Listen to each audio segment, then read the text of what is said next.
Hi guys, welcome to our channel mister Sisindri. Bigg Boss హౌస్లో ఈ వారానికి సంబంధించిన నామినేషన్స్ చాలా హాట్గా జరుగుతున్నాయి. ముఖ్యంగా నబీల్ పృథ్వీని అలాగే సోనియాను నామినేట్ చేసి సంచలనమైన విషయాలు చెప్పడంతో సోనియా, పృథ్వీ ఇద్దరు ఆర్గ్యుమెంట్ నబీల్తో చేయలేక ఏదేదో మాట్లాడుతూ నబీల్పై రెచ్చిపోయారు. అసలు ఏమైంది అంటే, నబీల్ సంచాలకుగా ఉన్నప్పుడు సోనియాతో గొడవపడ్డాడు. ఆ సమయంలో నబీల్ అలాగే పృథ్వీ టోన్ తగ్గించు అంటూ నబీల్ పైకి దూసుకొచ్చారు. దీంతో నబీల్, నేను సోనియాతో మాట్లాడుతుంటే వీళ్ళేంటి ముందుకు వస్తున్నారు అంటూ అనుకున్నారు. ఆ విషయాన్ని వీకెండ్లో నాగార్జున ఖచ్చితంగా లేవనెత్తుతాడు అని అందరూ భావించినప్పటికీ ఆ విషయాన్ని నాగార్జున అస్సలు పట్టించుకోను లేదు. రెడ్ ఎగ్ నిఖిల్ సోనియాకి మాత్రమే ఎందుకు ఇచ్చాడు అని నాగార్జున జస్ట్ లైట్గా అలా అడిగి అలా వదిలేసేశాడు. అయితే నబీల్ మాత్రం ఆ విషయాలని నామినేషన్స్లో చాలా స్ట్రాంగ్గా మాట్లాడాడు అని చెప్పవచ్చు. 4వ వారం నామినేషన్స్లో సోనియాతో పాటు అలాగే నిఖిల్, పృథ్వీలకి కూడా ఒకేసారి కలిపి ఇచ్చి పడేశాడు. ఇక నబీల్ వర్సెస్ సోనియా మధ్య ఈ వారం నామినేషన్స్లో హీటెస్ట్ డిస్కషన్ అయితే జరిగింది.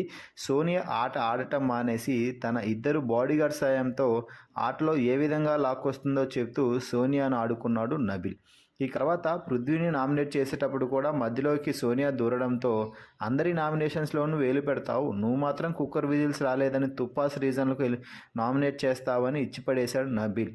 నేను పృథ్వీని నామినేట్ చేస్తుంటే మధ్యలో ఈమె ఎందుకు వస్తుంది బిగ్ బాస్, వాళ్ళ గ్రూప్ గేమ్ చూడలేకపోతున్నాం, వీళ్ళేంటో వీళ్ళ త్యాగాలేంటో అని నబీల్ అనడంతో నిన్ను రిమైండ్ చేస్తున్నా అని అన్నది స్నేక్కి సోనియా. నన్ను రిమైండ్ చేయడానికి నువ్వు నా పేరెంట్స్ కాదు, గార్డియన్ కాదు, నాకు తెలుసు నేను ఇక్కడ ఏం చేస్తున్నాను అంటూ నబీల్ అయితే ఇష్టం వచ్చినట్టు మాట్లాడేశారు. దీంతో నువ్వు నా టోన్ గురించి మాట్లాడలేదా, నా వాయిస్ తగ్గించి మాట్లాడు అని అనలేదా, నన్ను కంట్రోల్ చేయలేదా అని అడిగింది. దీంతో నబీల్, నేను నామినేట్ చేస్తున్నది పృథ్వీని, అతనితో మాట్లాడతా అని సోనియాపై నబీల్ రెచ్చిపోయాడు. ఇక నువ్వు నా కోసం ఫోటో త్యాగం చేశావు, దాంతో నాలో కాన్ఫిడెన్స్ పెరిగింది అని నబీల్ తన నామినేషన్ పాయింట్ గురించి చెప్తుంటే, త్యాగాల గురించి నువ్వు మాట్లాడుకో, అసహ్యంగా ఉంది అంటూ మళ్ళీ నోటికి పని చెప్పింది సోనియా.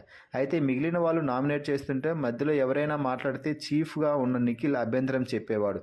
కానీ సోనియా మాట్లాడితే మాత్రం అలా చూస్తూ ఉండిపోతున్నాడు. హౌస్ అందరికీ నిఖిల్ చీఫ్ అయినప్పటికీ నిఖిల్కి మాత్రం సోనియానే చీఫ్ అని మరోసారి నిరూపితమైంది. అయితే ఇదే పాయింట్ నిఖిల్ పట్టుకొని కడిగి పడేసింది యష్మి గౌడ. మొత్తంగా నువ్వెందుకు మాట్లాడావు, ఇది గ్రూప్ గేమ్ కాదా అని యష్మి అంటే, నువ్వు మాట్లాడుకు యష్మి అని నిఖిల్ అన్నాడు. నా ఇష్టం, నేను మాట్లాడతా అంటూ డ్యాన్సులు చేస్తా అంటూ నిఖిల్ని విసిగించేసింది యష్మి. దీంతో నిఖిల్ సెన్స్లెస్ అని అన్నాడు. అవును, నువ్వే పెద్ద సెన్స్లెస్ అంటూ యష్మి కూడా రెచ్చిపోయింది.